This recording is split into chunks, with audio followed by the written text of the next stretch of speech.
नमस्कार साथियों, A1 online classes में आपका हार्दिक स्वागत। जय हिंद, जय भारत। कैसे हो? मस्त होंगे, स्वस्थ होंगे और अपनी पढ़ाई को निरंतर कर रहे होंगे। हमने पिछली क्लास में देखा था एक्सपेंशन डिवाइस हम पढ़ रहे थे। थर्मोस्टेटिक पढ़ लिया, ऑटोमेटिक पढ़ लिया, कैपिलरी पढ़ लिया। और आज हम जिस एक्सपेंशन डिवाइस की बात करने वाले हैं वो है अपना float expansion. Float expansion valve वहाँ पर प्रयोग किया जाता है जहाँ पर फ्लडेड इवापोरेटर, जो आप्लावित वाष्पित्र होता है, उस सिस्टम में, जिस सिस्टम में आप्लावित वाष्पित्र लगा होता है उस सिस्टम में फ्लोट एक्सपेंशन डिवाइस प्रयोग की जाती है। तो फ्लोट का मतलब होता है, फ्लोट यानी अपन देखते हैं जो अपनी पानी की टंकी होती है उसमें एक बॉल लगाते हैं, उस खोखली नुमा जो बॉल होती है उसको अपन फ्लोट बोलते हैं। उसी टाइप से ये फ्लोट एक्सपेंशन वाल्व होता है। जो फ्लोट एक्सपेंशन वाल्व है ये दो टाइप के प्रयोग किए जाते हैं। एक लो साइड में लगा होता है, जो लिक्विड लाइन है अपनी उसमें लगा होता है, और एक लो साइड में एक सक्शन लाइन में लगा होता है और एक लिक्विड लाइन में लगा होता है। लो साइड यानी सक्शन लाइन और एक हाई साइड में लगा होता है जो अपनी लिक्विड लाइन है उसमें। तो ये अपना low pressure float valve. Low pressure जो फ्लोट वाल्व है ये सक्शन लाइन में लगा होता है। तो देखो इसके अंदर क्या क्या इक्विपमेंट लगे होते हैं, किस टाइप से ये कार्य करता है। जो लो प्रेशर फ्लोट वाले होता है इसमें देखो ये लिक्विड रेफ्रिजरेंट आता है, कंडेंसर से लिक्विड रेफ्रिजरेंट आता है और इसके अंदर एक ये आर्म होती है, भुजा होती है जिससे एक फ्लोट जुड़ा होता है। ये फ्लोट है, ये फ्लोट जुड़ी होती है और इससे इवापोरेटर की कोयलें जुड़ी होती है साथियों। इससे इवापोरेटर की कोयलें जुड़ी होती है। जब इवापोरेटर के अंदर लोड बढ़ता है, जब इवापोरेटर में लोड बढ़ता है यानी जब हमको इवापोरेटर के अंदर अधिक रेफ्रिजरेंट की आवश्यकता होती है, उस कंडीशन में ये जो लेवल है ये नीचे आ जाता है। ये बॉल जैसे ही नीचे आती है, ये जो नीडल वाल्व है, जो नीडल वाल्व है ऊपर की ओर उठता है। तो ऊपर की ओर उठता है तो यहाँ से रेफ्रिजरेंट प्रवेश करने लग जाता है। जैसे ही इसमें रेफ्रिजरेंट प्रवेश करता है, जब ये एक निश्चित स्थान पर लेवल आ जाता है, उसके बाद ये नीडल वाल्व वापस बंद हो जाता है। और इस टाइप से नीडल वाल्व जब बॉल नीचे आती है नीडल खुलता है, बॉल ऊपर जाती है नीडल बंद हो जाता है। और उसके बाद इवापोरेटर से रेफ्रिजरेंट हीट को एब्जॉर्ब करके वेपर में कन्वर्ट हो जाता है और वो वेपर रेफ्रिजरेंट सक्शन लाइन के माध्यम से कंप्रेसर में चला जाता है। आप देख सकते हैं जैसे यहाँ पे इवापोरेटर है, यहाँ से लिक्विड जाता है, यहाँ से हीट को एब्जॉर्ब किया और इससे वापस आके सक्शन में चला जाता है, यानी वेपर में कन्वर्ट होके सक्शन में चला जाता है। आपको ध्यान में रखना है जो लो प्रेशर फ्लोट वाल्व है, जो लो प्रेशर फ्लोट वाल्व है वो आप्लावित यानी फ्लडेड इवापोरेटर में प्रयोग किया जाता है। जो कॉमर्शियल व्यावसायिक, जहाँ पर कॉमर्शियल संयंत्र लगे होते हैं, कॉमर्शियल एसी होती है, उसमें लो प्रेशर फ्लोट वाल्व का प्रयोग किया जाता है। जहाँ पर फ्लडेड इवापोरेटर, जो वाष्पित्र हमेशा रेफ्रिजरेंट से भरे रहते हैं उनमें। तो लिक्विड रेफ्रिजरेंट आता है कंडेंसर से लिक्विड रेफ्रिजरेंट इसमें आता है। एवापोरेटर के अंदर जब लोड बढ़ता है तो रेफ्रिजरेंट एवापोरेटर में प्रवाहित होता है। जैसे जैसे एवापोरेटर में प्रवाहित होता है ये लेवल नीचे की ओर आता रहता है और ये नीडल खुल जाता है। जब इवापोरेटर में प्रॉपर रेफ्रिजरेंट आ जाता है उसके बाद इसमें भी इस चैम्बर में प्रॉपर रेफ्रिजरेंट भर जाता है। उसके बाद ये नीडल वापस अपनी पोजीशन पर आ जाता है और ये बंद हो जाता है। ये कंटिन्यूस प्रोसेस चलती रहती है। उसी प्रकार एक है हाई प्रेशर फ्लोट वाल्व। ये हाई प्रेशर फ्लोट वाल्व याद रखना है, फ्लडेड और ड्राई दोनों टाइप के इवापोरेटर हम प्रयोग कर सकते हैं। जहाँ पर कॉमर्शियल जो फ्लडेड इवापोरेटर और ड्राई एक्सपेंशन इवापोरेटर होता है उन दोनों में ये प्रयोग कर सकते हैं। इसमें भी एक फ्लोट बॉल होती है, एक फ्लोट आर्म होती है और एक नीडल लगा होता है। ये हाई प्रेशर साइड की ओर लगा, अर्थात कंडेंसर और इवापोरेटर के मध्य लगा होता है। इसमें क्या होता है, जितना रेफ्रिजरेंट पहले इसमें एक लेवल के अकॉर्डिंग फ्लोट बॉल को सेट कर देते हैं। जितना रेफ्रिजरेंट कंडेंसर से आता है उतना ही रेफ्रिजरेंट इवापोरेटर में जाता है। जितना रेफ्रिजरेंट कंडेंसर से आता है उतना ही रेफ्रिजरेंट इवापोरेटर में जाता है, क्योंकि जितना रेफ्रिजरेंट कंडेंसर में जो हीट को रिजेक्ट करता है उतना रेफ्रिजरेंट इवापोरेटर में हीट को एब्जॉर्ब करता है।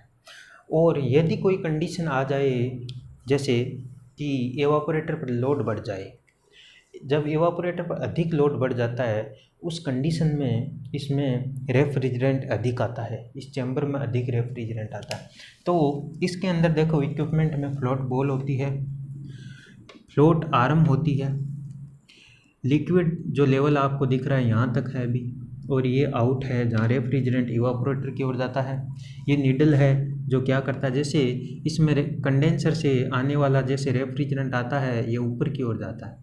फ्लोट बॉल इस लेवल पर बनी रहती है, ऊपर की ओर जाता है। जैसे जैसे इस चैम्बर में रेफ्रिजरेंट आता है फ्लोट ऊपर की ओर जाता है, तो ये नीडल क्या करता है, पीछे की ओर आता है। फ्लोट आर्म से जो नीडल जुड़ा है ये पीछे की ओर आता है और ये मार्ग खुल जाता है और रेफ्रिजरेंट इवापोरेटर की ओर गमन करता है।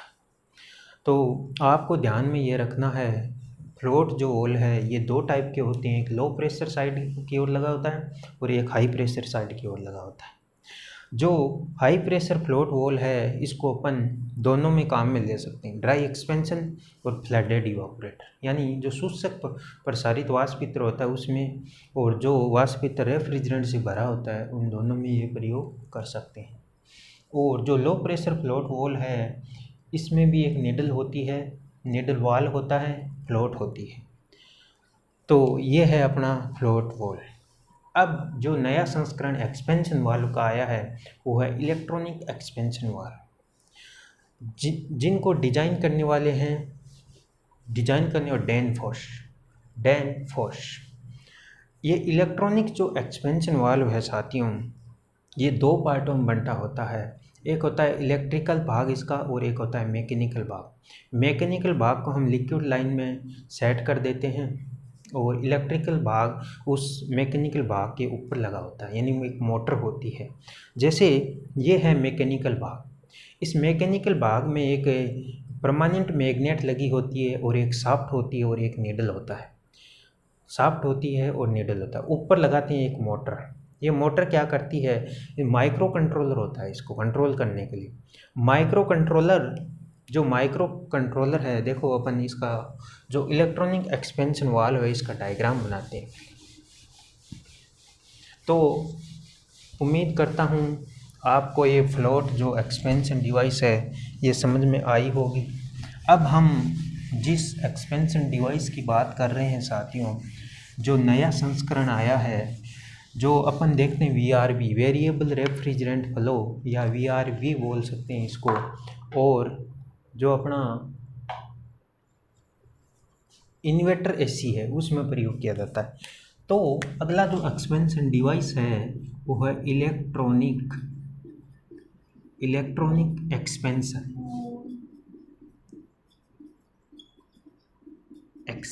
Wall. Electronic expansion valve, electronic जो एक्सपेंशन वॉल है साथियों, इसका जो प्रयोग है वो VRV, यानी जहाँ पर VRV सिस्टम लगा, वेरिएबल रेफ्रिजरेंट वॉल्यूम, या इसको VRF बोल सकते हैं, और एक इन्वर्टर जो AC होती है एयर कंडीशनिंग, उसमें प्रयोग किया जाता है। एक एक्सपेंशन वाल्व है साथियों, जो इलेक्ट्रॉनिक एक्सपेंशन वाल्व, इसको जो डिजाइन करने वाली है डैन फॉश। कौन है? डैन फॉश। डिजाइन कर्ता का नाम है डैन फॉश। और ये VRV और VRF सिस्टम में लगा होता है, इन्वर्टर AC में प्रयोग करते हैं। देखो ये माइक्रो कंट्रोलर के अकॉर्डिंग कार्य करता है। इसमें देखो क्या क्या सिस्टम लगाता है, दो पार्ट्स में ये बंटा होता है। ये जो आपको दिख रहा है ये है मैकेनिकल पार्ट्स, ये जो दिख रहा है ये नीडल है, ये शाफ्ट है और ये परमानेंट मैग्नेट है।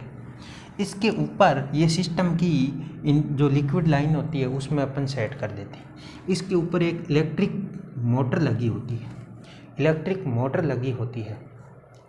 तो क्या होता है, जब इवापोरेटर की जो लाइन है सक्शन लाइन, जो लाइन है इवापोरेटर की जो अंतिम सिरा है सक्शन लाइन है, इसमें अपन एक तो टेम्परेचर सेंसर लगा देते हैं और एक लगा देते हैं प्रेशर ट्रांसड्यूसर लगा देते हैं। तो जब माइक्रो कंट्रोलर, ये है माइक्रो कंट्रोलर, प्रेशर और टेम्परेचर सेंसर के अकॉर्डिंग इसको क्या करता है, मोटर को सप्लाई देता है। जैसे इवापोरेटर के अंदर जब रेफ्रिजरेंट की आवश्यकता होगी तो ये माइक्रो कंट्रोलर इस इलेक्ट्रिक असेंबली को सप्लाई देगा। जैसे ही सप्लाई देगा तो यहाँ पर ये क्या होगा, चुंबकीय क्षेत्र पैदा होगा। ये मोटर क्या करेगी, चुंबकीय क्षेत्र पैदा करेगी। जब चुंबकीय क्षेत्र पैदा करेगी तो ये जो मैग्नेट होती है वो क्या करेगी, घूर्णन गति करेगी। जब ये घूर्णन गति करेगी तो ये शाफ्ट भी घूर्णन गति करेगी। शाफ्ट जब घूर्णन गति करेगी, जो नीडल है ये क्या होगा, अप डाउन की प्रोसेस होगी, यानी रेसिप्रोकेटिंग मोशन करेगा। जैसे रेफ्रिजरेंट, इवापोरेटर के अंदर रेफ्रिजरेंट की आवश्यकता है, उस कंडीशन में नीडल है ये ऊपर की ओर जाएगा, ये घूमता घूमता जैसे ऊपर की ओर जाएगा। और जैसे ही सक्शन लाइन के अंतिम सिरे पर जो लगे होते हैं प्रेशर ट्रांसड्यूसर और टेम्परेचर सेंसर, जब इस माइक्रो कंट्रोलर को जब सिग्नल भेजते हैं कि अब इस इलेक्ट्रिक मोटर को बंद करने का, तो उस कंडीशन में ये सप्लाई क्या हो जाती है, डिस्कनेक्ट हो जाती है और ये नीडल वापस अपनी नीचे की पोजीशन पर आ जाती है। तो ये इलेक्ट्रॉनिक एक्सपेंशन वाल्व जो नया संस्करण आया है, ये VRV और VRF में यूज किया जाता है, इन्वर्टर AC में यूज किया जाता है। जिसको जो डिज़ाइन करता है, जिसको बनाया है वो है डैनफोस। तो उम्मीद करता हूँ हमारा ये एक्सपेंशन डिवाइस का जो छोटी सी क्लास थी आपको पसंद आई होगी। पसंद आई है तो वीडियो को लाइक करें, शेयर करें अपने दोस्तों के साथ। जो भी मेरे साथी assistant loco pilot, ISRO, DRDO, भेल, गेल, जो भी RSC रेफ्रिजरेशन एयर कंडीशनिंग व्यवसाय से जुड़े हैं, उन सभी को शेयर कीजिए, सब्सक्राइब करिए, लाइक करिए। जय हिंद, जय भारत।